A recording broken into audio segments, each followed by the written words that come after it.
So how do you pronounce the name of this plant? The name literally means without seeds in Spanish.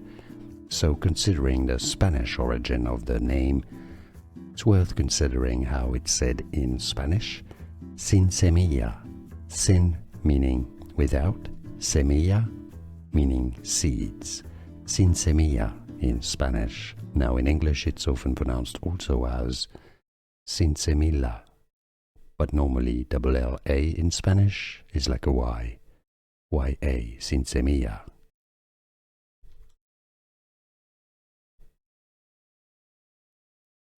So how do you pronounce the name of this plant?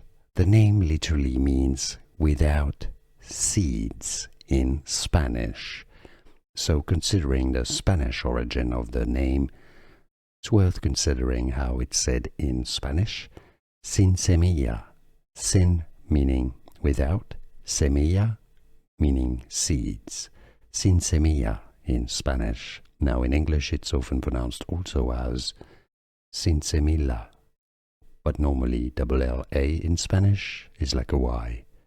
Y-A, Sinsemilla. Here are more videos on how to pronounce more confusing words and names too many mispronounced. Like this video if you found it useful. I appreciate your support. I'll see you soon and thanks for watching.